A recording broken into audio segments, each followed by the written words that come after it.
जय हिंद। आज की वीडियो हम लोग क्या देखेंगे, कॉप्टन प्रभाव। वेरी वेरी एमपी है कॉप्टन प्रभाव। ठीक, कॉप्टन प्रभाव वेरी वेरी एमपी है। इसको ठीक, इसको ये कितने 2000 कितने में पूछा गया है, 2019 में पूछा गया है, 2018 में भी पूछा गया है। ठीक, तो इसको देखते हैं कॉप्टन प्रभाव क्या होता है। तो सबसे पहले हम लोग कॉप्टन प्रभाव को समझ लेते हैं, फिर उसके बाद यहाँ पर देखेंगे कौन से सन में आया कौन से सन में नहीं आया उसको देखेंगे। तो ये देखिए कॉप्टन प्रभाव किसे कहते हैं। मतलब जैसे कि मान लीजिए मेरे पास प्रकाश किरण तो आप लोग देखे होंगे, लेजर के तो आप बेहतर समझेंगे। लेजर है, ठीक, मेरे पास क्या है, लेजर है। ठीक, लेजर है, लेजर है, लेजर है। अब इस लेजर को मैं किसी पदार्थ पर, ठोस वस्तु पर क्या करता हूँ, आपतित कर देता हूँ। आपतित कर देता हूँ तो ये क्या हो जाएगा, आपतित होकर परिवर्तित हो जाएगा। ठीक, उसी प्रकार से क्या है, रेडियम है, रेडियम है, पोलोनियम है। ये क्या है, रेडियो एक्टिव पदार्थ है। केमिस्ट्री में आप पढ़े होंगे, रेडियो एक्टिव पदार्थ है। ठीक, जिसमें से क्या होती है, ऊर्जा निकलती है, प्रकाश निकलती है। क्या निकलती है, प्रकाश निकलती है। प्रकाश निकलते हैं तो वैज्ञानिकों ने क्या किया, वैज्ञानिकों ने क्या किया, सूर्य आप सूर्य जानते हैं। सूर्य में क्या होता है, नाभिकीय संलयन की क्रिया होती है, संलयन की क्रिया होती है, जिसमें से एक्स किरण, अल्फा किरण, गामा किरण ये सभी निकलते हैं। ठीक, ये सभी निकलते हैं। इसका अध्ययन करने के लिए कैसे ऊर्जा बना जाता है, उसमें कैसे ऊर्जा बन रहा है, किस कारण से इतना ऊर्जा बन रहा है, उसकी शोध कर रहे थे।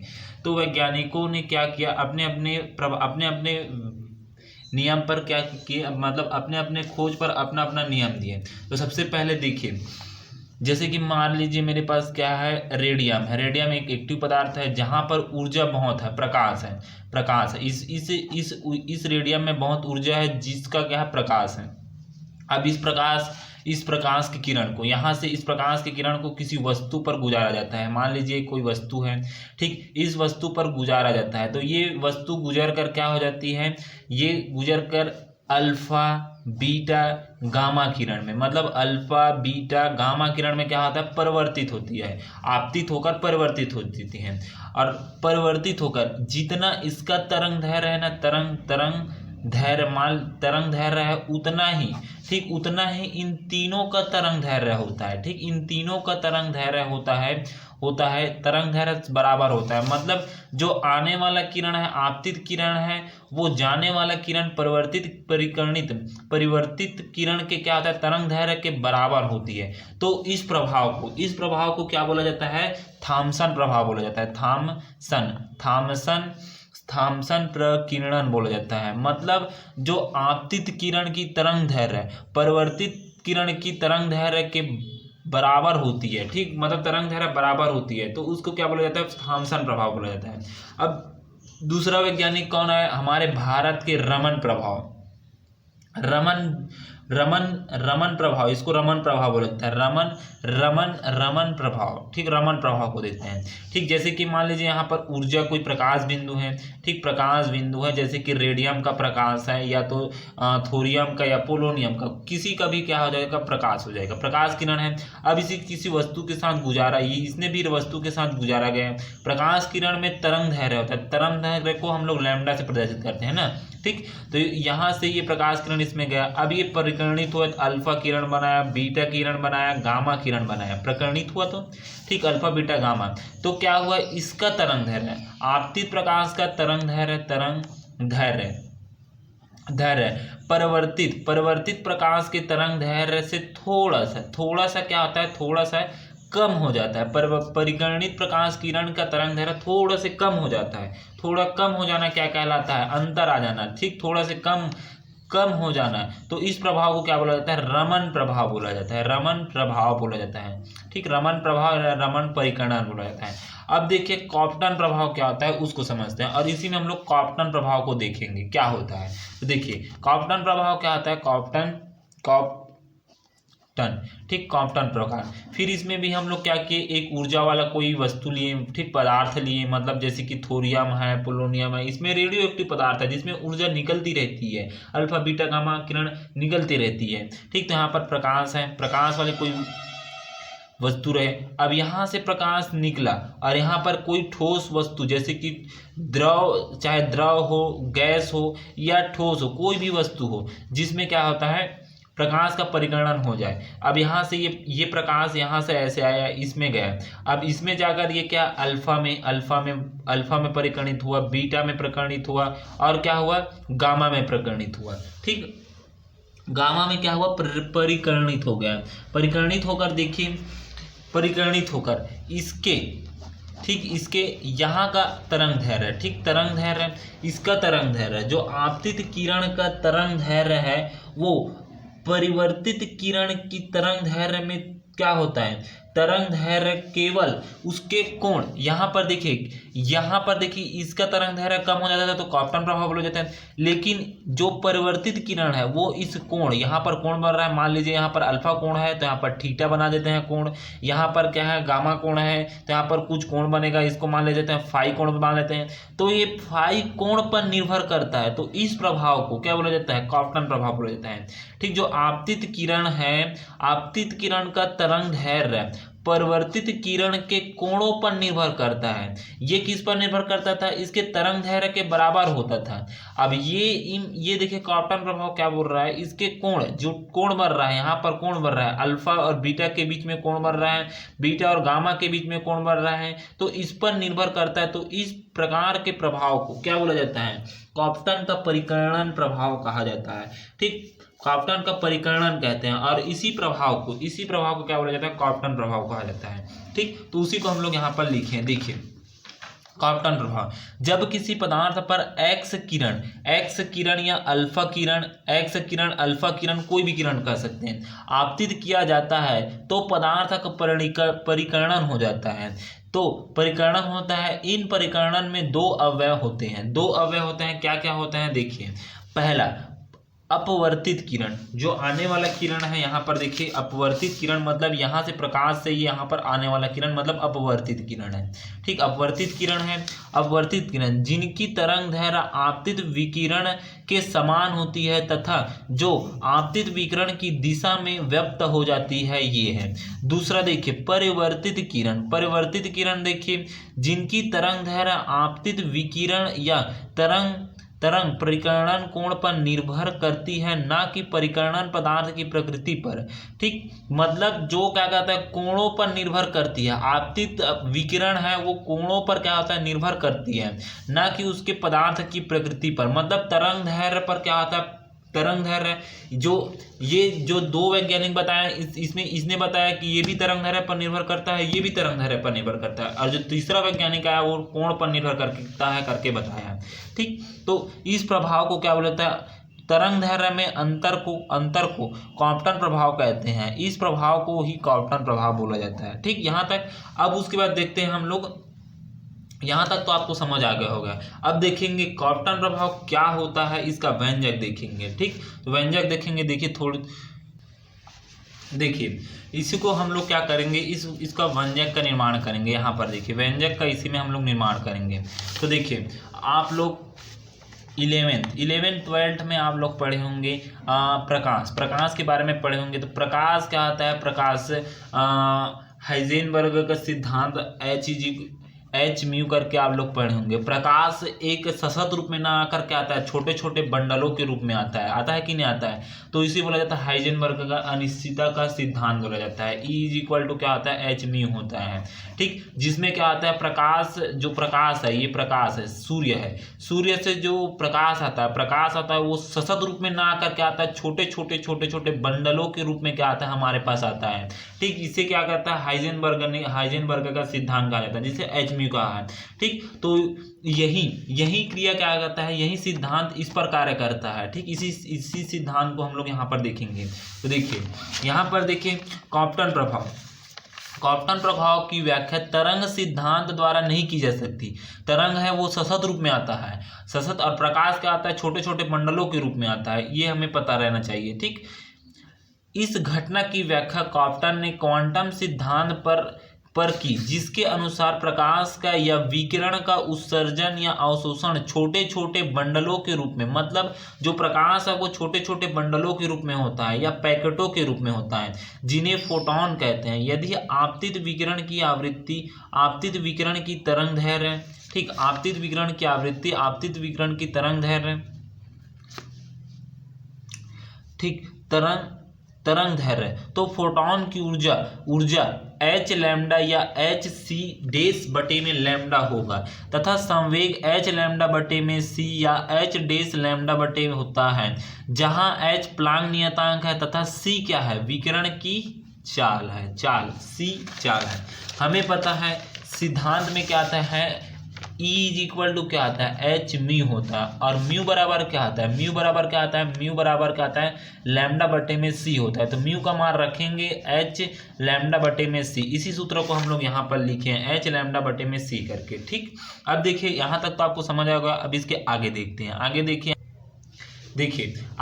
यहाँ पर कॉप्टन ने माना कि जब परिकर्णन क्रिया में एक फोटोन तथा परिकर्णन पदार्थ के एक मुख्य इलेक्ट्रॉन के बीच संघट होता है तो फोटोन कुछ ऊर्जा तथा संवेग पदार्थ में मुक्त इलेक्ट्रॉन को उत्सर्जित कर देता है, जिसके कारण फोटोन की ऊर्जा तथा संवेग कुछ कम हो जाती है, अर्थात परिकर्णित फोटोन की तरंग दैर्घ्य बढ़ जाती है। उत्सर्जित मुक्त इलेक्ट्रॉन की प्रक्षिप्त इलेक्ट्रॉन कहते हैं। ठीक, इस चित्र में देखिए यहाँ पर समझते हैं। देखिए मैंने बताया था कि यहाँ पर कोई क्या है, रेडियम थोरियम जो रेडियो एक्टिव पदार्थ है, जो ऊर्जा को उत्सर्जित करता है। यहाँ से प्रकाश चला जिसका तरंग दैर्घ्य लैम्डा था। ठीक, तरंग दैर्घ्य लैम्डा था।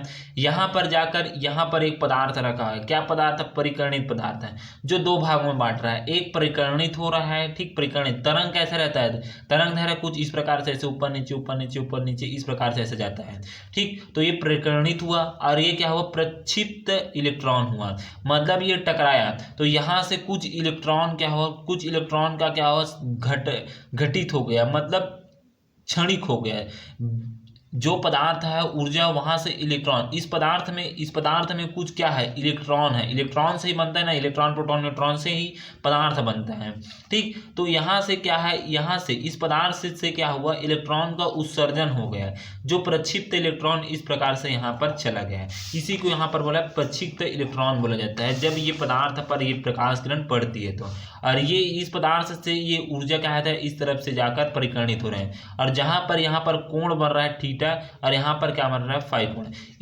यदि यहाँ पर कोई पदार्थ नहीं रहता तो ये प्रकाश किरण कहाँ पड़ जाता है, सोज, यहाँ से सोज निकल जाता, वो आगे अनंत की ओर चला जाता है। लेकिन नहीं, वो वहां पर पदार्थ रख दिए, कौन, कॉप्टन चाचा ने, तो वहां से ये इस तरफ गया और ये इस तरफ चला गया। ठीक, तो इसी को हम लोग यहाँ पर देखें।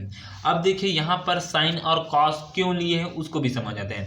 देखिए ऊर्ध्वाधर में रहता है तो हम लोग साइन लेते हैं, और क्या होता है, क्षैतिज में रहता है तो कॉस लिए हैं। तो देखिए ऊर्ध्वाधर में है तो H mu dash sine theta लिए हैं बटे में सी, और उसी प्रकार क्षैतिज में है तो एच म्यू बटे में सी कॉस थीटा लिए हैं। ठीक, इस प्रकार से लिए हैं। और यहाँ पर देखिए, यहाँ पर एच म्यू बटे में सी वेग से क्या होता है, आपतित फोटोन जा रहे हैं यहाँ पर। ठीक, उसी प्रकार से देखिए यहाँ पर देखें एम वी संवेग, यहाँ पर बोला देखिए संवेग और किसमें, ऊर्जा में वो टूट जाता है। संवेग कुछ ऊर्जा में टूटता है, मतलब इस प्रकार से ऊर्जा में चला जाता है, और कुछ किस में जाता है, संवेग में चला जाता है। तो यहाँ पर संवेग P इज इक्वल टू क्या होता है, P is equal to M V होता है। ठीक, तो देखिए ऊर्ध्वाधर के लिए M V sine theta phi लगेगा, और क्या लगे, देखिए क्षैतिज के लिए क्या लगेगा, एम वी कॉस फाई। इस वाले के लिए, इस कोण, पहले इस वाले कोण के लिए निकालें तो ये वाला सूत्र लगा, अब इस वाले कोण के लिए निकाल रहे हैं फाई वाले कोण के लिए, तो ये वाला लगा संवेग और ये वाला संवेग लगा। ठीक, यहाँ तक। अब इसको देखिए मानेंगे क्या क्या इसमें किए हैं, क्या क्या नहीं किए हैं, उसको हम लोग लिखेंगे। इस चित्र में हम लोग क्या क्या किए हैं वर्णन करेंगे। अब इसका देखिए माना कि चित्र में लैम्डा तरंग दैर्घ्य तथा म्यू आवृत्ति का एक फोटोन परिकर्णन पदार्थ पर आपतित होती है। ठीक, माना कि इस चित्र में देखिए, माना कि एक लैम्डा तरंग दैर्घ्य का प्रकाश किरण किसी पदार्थ पर आपतित होती है, म्यू आवृत्ति पर फोटोन पर परिगणित पदार्थ पर आपतित होती है। क्वांटम सिद्धांत के अनुसार आपतित की ऊर्जा डी लैम्डा तथा संवेग एच लैम्डा बटे में सी है। ठीक, अब यहाँ पर आपतित होती है तो ऊर्जा एक ऊर्जा के रूप में और एक इसमें संवेग के रूप में क्या होता है, टूट जाता है अलग। ये क्या है, संवेग के रूप में चला गया इस तरफ, और ये क्या है, ऊर्जा के रूप में, मतलब इलेक्ट्रॉन के रूप में प्रक्षिप्त नीचे की ओर हो गया। ठीक, दो भागों में ये प्रकाश किरण क्या हो जाती है, क्या हो जाती है, अलग हो जाती है। अब उसके बाद देखिए, जब यहाँ फोटॉन विरामावस्था में परिकर्ण पदार्थ के मुक्त इलेक्ट्रॉनों से टकराता है, ठीक, जब ये क्या कहता है, प्रकाश किरण इस पदार्थ पर टकराता है, इस मुक्त इलेक्ट्रॉनों पर टकराता है तो अपनी कुछ ऊर्जा तथा संवेग इलेक्ट्रॉन को दे देता है, जिसके कारण इलेक्ट्रॉन कोण फाई पर प्रक्षिप्त हो जाती है। जिसके कारण देखिए यहाँ पर क्या आता है, इस प्रकार से तो संवेग और ऊर्जा के रूप में क्या होता है, टूट जाता है, जहाँ पर इलेक्ट्रॉन वाला नीचे की ओर फाई कोण बनाते हुए नीचे की ओर प्रक्षिप्त हो जाता है, और एक जो संवेग है वो क्या होता है, ऊपर थीटा कोण बनाते हुए चला जाता है। ठीक, तो यहाँ पर देखिए एक फोटॉन थीटा कोण पर प्रकर्णित हो जाती है। अब यदि प्रकर्णित फोटॉन की तरंगदैर्घ्य लैम्डा है तथा आपतित आवृत्ति लैम्डा एन डैश है, तो चित्र से स्पष्ट है कि प्रकर्णित फोटॉन की एच लैम्डा डैश छोटा है लैम्डा से, फोटॉन की तरंगदैर्घ्य आपतित फोटॉन की तरंगदैर्घ्य से अधिक हो जाती है। ठीक, मतलब इससे अधिक हो जाती है। ठीक, अब परिकर्णित फोटॉन का संवेग हम लोग क्या लिए थे, संवेग एच म्यू बटे में सी करके लिए थे। तो देखिए एच म्यू डेस, यहाँ पर देखिए, यहाँ पर इस प्रकार से देखिए यहाँ पर, ठीक, परिकर्णित फोटॉन का संवेग एच म्यू डेज बटे में सी लिए हैं। उसी प्रकार देखिए प्रक्षिप्त इलेक्ट्रॉन का संवेग, इस प्रक्षिप्त इलेक्ट्रॉन का संवेग, पहले ऊर्जा का संवेग निकालें तो एच म्यू डेज बटे में सी लिए हैं। अब देखिए इलेक्ट्रॉन के लिए निकाल रहे हैं, इलेक्ट्रॉन के लिए संवेग निकाल रहे हैं तो mv हो जाएगा। ठीक, उसी प्रकार देखिए प्रक्षिप्त इलेक्ट्रॉन की गतिज ऊर्जा, जैसे कि आप किसी को लकड़ी पर आग जलाते हैं तो धुआं गर्म होकर ऊपर की ओर भगने लगता है। ठीक, मतलब धुआं ऊपर की ओर भगने लगता है। उसी प्रकार यहाँ पर भी हम लोग ऊर्जा दिए हैं। ठीक, अब ये वस्तु जला तो धुआं निकला इस तरफ और जो राख बचा वो इस तरफ है। ठीक, इस तरफ ऐसे करके बताया। ठीक, सिंपल भाषा में यही समझ सकते हैं कि जो धुआं निकला है वो इलेक्ट्रॉन के रूप में ऊपर की ओर भाग रहा है, गति कर रहा है। ठीक, तो गति कर रहा है तो गति के लिए हम लोग क्या लेंगे, गतिज ऊर्जा is equal to M minus में एम जीरो सी का स्क्वायर लिया। पहले उसका द्रव्यमान क्या था, एम जीरो था, अब जलकर उसका द्रव्यमान क्या हो गया, कैपिटल एम हो गया। ठीक, तो अंतिम माइनस में प्रारंभ है। ठीक, ये और सी का स्क्वायर समीकरण 2 हो गया। ठीक, पहले सिंपल भाषा में देखिए, पहले हम लोग किसी वस्तु को इसको आग नहीं जलाए हैं, यहाँ पर आग हम लोग इस पर नहीं जलाए हैं, तो इसका द्रव्यमान n0 लिए थे। अब जैसे ही ये जलने लगा तो इसका धुआं ऊपर की ओर भागने लगा। ठीक, जो इलेक्ट्रॉन के रूप में भागने लगा और जो राग बचा वो यहीं पर बचेगा, तो द्रव्यमान क्या हो जाएगा, इसका m हो जाएगा। तो हम लोग किसी के लिए भी करेंगे तो अंतिम माइनस प्रारंभिक करते हैं नहीं, तो अंतिम माइनस में प्रारंभ m0 हो जाएगा। तो यहाँ पर m माइनस में m0 हो जाएगा। c का स्क्वायर समीकरण 1 दे देंगे, जहां m प्रक्षिप्त इलेक्ट्रॉन का गतिक द्रव्यमान है और तथा m0 विराम द्रव्यमान है। ठीक, गतिक द्रव्यमान गति कर रहा है तब का द्रव्यमान है, और विराम मतलब विराम में है तब का द्रव्यमान है। ठीक, अब ऊर्जा संरक्षण के नियम से क्या आता है, एच म्यू।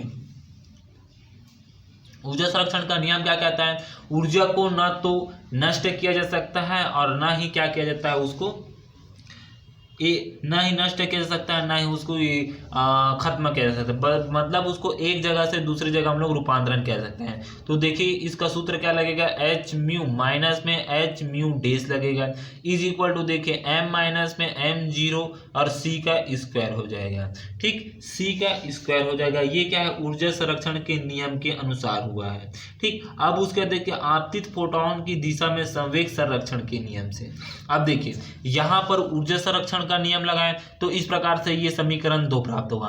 अब देखेंगे संवेग संरक्षण का नियम लगाएंगे, क्योंकि इस ऊर्जा में 2 भाग में बट रहा है कि नहीं बट रहा है, एक ऊर्जा के रूप में बट रहा है और एक संवेग के रूप में बट रहा है। तो हमारे पास 2 आता है ना, एक ऊर्जा संरक्षण का नियम आता है और एक संवेग संरक्षण का नियम आता है। तो ऊर्जा संरक्षण के नियम से ये वाला सूत्र लगा, एच म्यू माइनस में H mu dash is equal to m minus में n0 c का स्क्वायर हो गया। समीकरण 2 दे दिए इसको।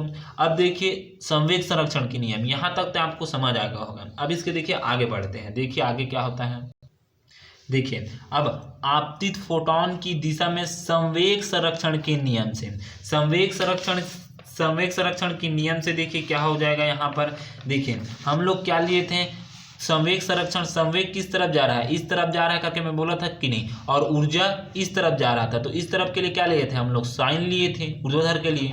ठीक, ऊर्ध्वाधर के लिए ऐसे था तो इसके लिए साइन लिए थे कि नहीं लिए थे, और ये इस तरफ जा रहा है तो इसके लिए क्या लिए थे, कॉस लिए थे। तो संवेग के लिए तो यहाँ पर देखिए एच म्यू, संवेग बराबर क्या आता है, संवेग बराबर क्या आता है, एच म्यू बटे में सी करके लिए थे पिछले में, तो एच म्यू बटे में सी, और किधर जा रहा है, क्षैतिज दिशा में जा रहा है, क्षैतिज दिशा में, तो is equal to H mu dash बटे में सी कॉस थीटा, प्लस में देखिए यहाँ पर था कुछ इस प्रकार से था, ये था एच म्यू बटे में सी कॉस थीटा था, और यहाँ पर फाई कोण के लिए क्या था, एम वी कॉस फाई था, इस प्रकार से था। तो इन दोनों को हम लोग क्या करेंगे, जोड़ देंगे।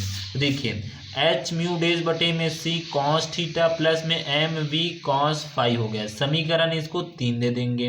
अब देखिए लंबवत दिशा के लिए देखेंगे, इस प्रकार से लंबवत इसके लिए देखेंगे, तो यहाँ पर क्या लिखे थे हम लोग, यहाँ पर हम लोग क्या लिखे थे, एच म्यू साइन थीटा ले लिए थे, और नीचे तरफ क्या लिखे थे, एम वी साइन फाई लिए थे।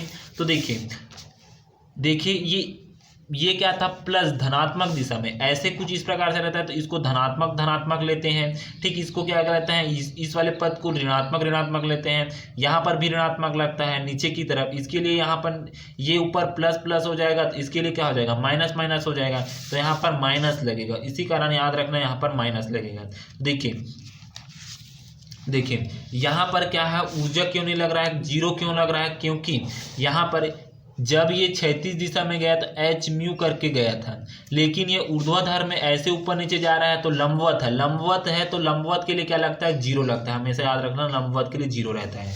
तो यहाँ पर 0 is equal to H mu बटे में सी साइन थीटा हो जाएगा, प्लस में देखिए जस्ट इसके अपोजिट है, ठीक, ये अपोजिट है, नीचे में है, तो यहाँ पर माइनस लगेगा, तो यहाँ पर देखिए minus M V sine phi हो गया है, फाई कोण के लिए। अब देखिए यहाँ से देखिए इस माइनस को हम लोग यहाँ पर गुणा कर देते हैं, ठीक, माइनस को हम लोग क्या करेंगे, गुणा कर देते हैं, और ये सॉरी ये डेज है ना, इसमें डेज नहीं लिखा था, तो यहाँ पर 0 is equal to H mu dash बटे में सी साइन थीटा हो गया, माइनस हो गया एम वी साइन फाई हो गया, समीकरण 4 दे देंगे, समीकरण 3 हो गया, समीकरण 4 हो गया।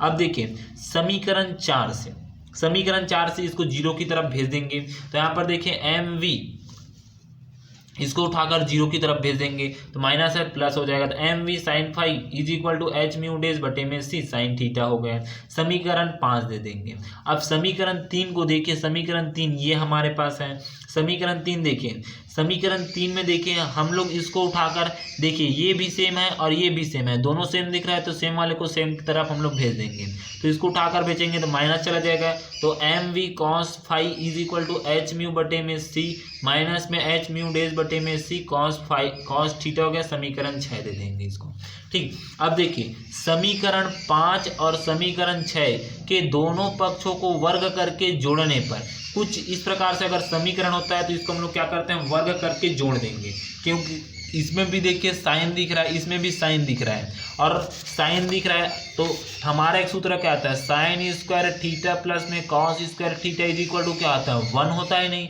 तो कुछ इस प्रकार से बनाने के लिए हम लोग दोनों को वर्ग करके जोड़ देंगे। तो देखिए यहाँ पर हम लोग क्या किए, वर्ग करके जोड़ दिए, M square mu square sine square five plus में M square V square cos square five, ये इस वाले पद का जुड़ गया है। अब इस वाले को देखते हैं, तो यहाँ पर एच स्क्वायर म्यू स्क्वायर और यहाँ पर डेस है ना, और बटे में सी का square sine square theta plus में देखिए यहाँ पर माइनस है, तो एच म्यू बटे में सी माइनस में एच म्यू डेज बटे में सी कॉस फाइव का होल स्क्वायर। अब ये कौन सा सूत्र बन गया है, ए प्लस बी वाला बना है कि नहीं बना है, ए माइनस बी का whole square is equal to A square plus में बी स्क्वायर माइनस में 2ab होता है, तो यही वाला सूत्र यहाँ पर लगा है। तो देखिए यहाँ पर देखिए ये दोनों बराबर दिख रहा है तो इसको बाहर निकाल लेते हैं, एम स्क्वायर, ठीक, ये देखिए ये दोनों बराबर दिख रहा है तो दोनों को बराबर निकालते हैं, एम स्क्वायर बी का square sine square five plus में कॉस स्क्वायर फाइव, इसका मान तो 1 हो जाएगा। इज इक्वल टू देखिए यहाँ पर एच स्क्वायर म्यू स्क्वायर बटे में सी का स्क्वायर साइन स्क्वायर थीटा हो गया, प्लस में देखिए यहाँ पर सूत्र लगेगा, ठीक, ए बी का स्क्वायर का होल स्क्वायर वाला का, तो एच स्क्वायर म्यू स्क्वायर बटे में सी का स्क्वायर, प्लस में देखिए H square mu dash square बटे में सी का स्क्वायर कॉस स्क्वायर थीटा हो गया, माइनस में देखिए 2 एच म्यू बटे में C into H mu dash बटे में सी कॉस थीटा हो गया, कॉस थीटा हो गया। अब देखिए, अब इसके आगे देखिए, इसका मान तो 1 हो जाएगा, हमें पता है। अब यहाँ पर इसके यहाँ तक तो आपको समझ आया होगा। अब देखिए इसके आगे देखते हैं, आगे देखते हैं क्या होता है। देखिए आगे यहाँ पर 1 ले लिए तो एम स्क्वायर, यहाँ पर म्यू एम स्क्वायर और यहाँ पर वी का स्क्वायर, मैं इसको म्यू बोल रहा था, वी है ना, V square is equal to H square mu dash का स्क्वायर बटे में क्या हो जाएगा C square sine square theta, plus में एच स्क्वायर म्यू स्क्वायर बटे में कॉस स्क्वायर मतलब सी स्क्वायर, प्लस में देखिए यहाँ पर H square mu dash square बटे में C square cos square theta, minus में देखिए 2 एच म्यू बटे में सी इंटू में एच म्यू डेस बटे में सी कॉस थीटा हो गया। सेम इसको हम लोग उतार दिए, बस यहाँ पर सूत्र की जगह हम लोग क्या रखें 1 रख दिए हैं, ठीक। अब देखिए इसके आगे देखिए, आगे क्या होता है, देखिए यहाँ पर देखिए, यहाँ पर देखिए ये सेम दिख रहा है और ये भी सेम दिख रहा है, तो दोनों से हम लोग कॉमन निकाल देंगे, यहाँ पर डायरेक्ट कॉमन निकाल दिए हैं और ये सेम का सेम ये इस उतर गया और इस दोनों का मान साइन स्क्वायर थीटा प्लस में cos square theta is equal to 1 ले लिया है। देखिए ये भी कॉमन दिख रहा है, ये भी कॉमन दिख रहा है, कॉमन निकाल दिए और इंटू में यहाँ पर इसका मान क्या होगा, इसका मान 1 हो गया, ठीक। प्लस में देखिए ये सेम एच स्क्वायर म्यू का स्क्वायर बटे में सी का स्क्वायर, माइनस में देखिए 2 एच स्क्वायर म्यू, ठीक, यहाँ पर देखिए म्यू, फिर उसके बाद म्यू डेस है बटे में सी का स्क्वायर हो गया और यहाँ पर कॉस थीटा हो गया। अब देखिए यहाँ पर देखिए नीचे सभी के पद में क्या है, नीचे में सी है, तो इसको एक बार लिख सकता हूँ और एक बार लिख कर इसको डायरेक्ट इस तरफ गुणा कर दूंगा, तो एम स्क्वायर वी का स्क्वायर सी का स्क्वायर हो गया इज इक्वल टू देखिए एच स्क्वायर, यहाँ पर देखिए एच दिख रहा है, यहाँ पर भी एच, यहाँ पर भी एच, कॉमन निकाल देते हैं, एच स्क्वायर हो गया म्यू का स्क्वायर प्लस में म्यू डेस का स्क्वायर माइनस में 2 म्यू डेस कॉस थीटा हो गया। समीकरण 7 दे देंगे। अब हम लोग जानते हैं समीकरण 2 से, समीकरण 2 आप पलट कर देख लेना, यहाँ पर इस प्रकार से मैं लिखा हूँ, एच म्यू माइनस में H mu dash is equal to M minus में एम जीरो और यहाँ पर सी का स्क्वायर है, सी का स्क्वायर है, तो यहाँ पर देखिए सी का स्क्वायर को अंदर गुणा करते हैं तो एच म्यू माइनस में H mu dash is equal to M C का स्क्वायर माइनस में एम जीरो सी का स्क्वायर हो गया, ठीक। तो एच म्यू माइनस में एच म्यू डेस, माइनस वाले को इस तरफ क्या करेंगे, ला देंगे, प्लस हो जाएगा, तो एम जीरो सी का स्क्वायर हो गया, ठीक, सी का स्क्वायर हो गया is equal to M C का स्क्वायर हो गया, ठीक, सी का स्क्वायर होगा। अब देखिए सी का स्क्वायर इस तरफ से हम लोग इसको लिखते हैं, एम सी का square is equal to H mu minus में एच म्यू डेस प्लस में एम जीरो सी का स्क्वायर हो गया। अब देखिए वर्ग करने पर दोनों पक्षों का वर्ग करेंगे तो देखिए एम का स्क्वायर हो जाएगा और यहाँ पर इसका वर्ग है, वर्ग और करेंगे तो 4 हो जाएगा, तो सी की घात 4 हो जाएगा इज इक्वल टू देखिए इसको एक पद में पूरे कर देना, एच म्यू माइनस में एच म्यू डेस प्लस में एम जीरो सी का स्क्वायर हो गया और का होल स्क्वायर हो गया, होल स्क्वायर हो गया। अब फिर से कौन सा सूत्र लगेगा, ए बी का होल स्क्वायर वाला सूत्र लगेगा, तो यहाँ पर देखिए वही वाला सूत्र यहाँ पर ले लगाएंगे वहीं पर, तो एम का स्क्वायर सी का स्क्वायर, तो यहाँ पर देखिए इतने पद को हम लोग ए मान लेंगे, इतने पद को हम लोग बी मान लेंगे, तो एच म्यू माइनस में एच म्यू डेस का होल स्क्वायर प्लस में देखिए एम जीरो का स्क्वायर सी के घात 4 हो गया, प्लस में देखिए 2ab होता है तो 2h म्यू माइनस में h म्यू डेस ए हो गया, फिर बटे इंटू में एच एम जीरो सी का स्क्वायर हो गया, ठीक। अब उसके बाद देखिए यहाँ पर देखिए एम का स्क्वायर सी का स्क्वायर हो गया, सेम का सेम हम लोग उतार दें इज इक्वल टू देखिए एच का स्क्वायर म्यू का स्क्वायर हो गया, फिर से ए बी का सूत्र लगा तो एच का स्क्वायर म्यू का स्क्वायर प्लस में देखिए ये ए है ये बी है तो ये वाला सूत्र लगेगा, तो एच स्क्वायर म्यू का स्क्वायर प्लस में एच स्क्वायर म्यू डेस का स्क्वायर माइनस में 2h का स्क्वायर म्यू डेस, क्योंकि देखिए यहाँ पर भी h है यहाँ पर भी h है और 2ab होता है, ठीक। तो इन दोनों को गुणा करेंगे तो इस प्रकार से यहाँ तक आएगा, यहाँ तक तो आपको समझ आएगा होगा। अब इस ये वाला पद दिख रहा है अभी, अब इसको सेम का सेम उतारेंगे, एच एम जीरो का स्क्वायर सी का घात 4 प्लस में देखिए 2h एच टू एच, ये इसको हम लोग क्या किए हैं, एच और एच देखिए दोनों में कॉमन दिख रहा है, दोनों से हम लोग एच को कॉमन निकाल दें यहाँ पर, तो एच एम जीरो सी का स्क्वायर, और यहाँ पर देखिए म्यू माइनस में म्यू डेस है, तो म्यू माइनस में म्यू डेस हो गया। ठीक, तो इस प्रकार से यहाँ तक आपको समझ आ गया होगा। ठीक, सिंपल से इसको वर्ग किए हैं, वर्ग करके ए बी का फार्मूला लगाया और यहाँ तक हल किए हैं। ठीक, अब इसके आगे देखिए, अब देखिए यहाँ पर देखिए इसी को हम लोग क्या किए, उतार दिए, एम स्क्वायर सी का स्क्वायर 4 इज इक्वल टू, देखिए यहाँ से हम लोग फिर से एच को कॉमन निकाल दिए, तो एच का स्क्वायर म्यू का स्क्वायर प्लस सी म्यू डेज का स्क्वायर हो गया, माइनस में टू म्यू म्यू डेज हो गया, प्लस में देखें एम जीरो का स्क्वायर सी का घात 4 प्लस में 2h एम जीरो सी का स्क्वायर, और यहाँ पर देखिए कॉमन निकाले थे एच, तो म्यू माइनस में म्यू डेज हो गए। समीकरण 8 दे दिए। अब समीकरण 7 और समीकरण 8, समीकरण 7 में समीकरण 8 को क्या करेंगे, घटा देंगे। देखिए समीकरण 7 हमारे पास कुछ इस प्रकार से था, देखिए ये हमारे पास समीकरण 7 है, इसमें हम लोग क्या करेंगे, समीकरण 8 को घटा देंगे। देखिए ये इसको याद रखना, कुछ इस प्रकार से यहाँ पर था, और देखिए समीकरण 8 में, समीकरण 8 में हम लोग इसको क्या करेंगे, घटा देंगे, इसमें इस वाले पद में हम लोग घटा देंगे। तो देखिए समीकरण 7 माइनस में समीकरण 8, तो समीकरण 7 एम स्क्वायर म्यू का स्क्वायर सी का square right hand side, minus में देखिए ये वाला पद यहाँ पर घट गया है। अब इज इक्वल टू, देखिए समीकरण 7 का सूत्र है ये इस प्रकार से था, तो H square mu square plus mu days का स्क्वायर माइनस में 2 mu mu days cos theta हो गए, माइनस में देखिए इतने पद को हम लोग उठाकर यहाँ पर रख दिए, एच स्क्वायर म्यू कोष्टक में mu square plus mu days का स्क्वायर माइनस में 2 म्यू म्यू डेज हो गए, फिर माइनस में देखिए ये वाला पद हो गया, ये वाला पद हो गया एम जीरो का स्क्वायर सी के घात 4, ठीक सी के घात में 4 हो गया, और यहाँ पर देखिए माइनस में 2h एम जीरो सी का स्क्वायर म्यू माइनस में म्यू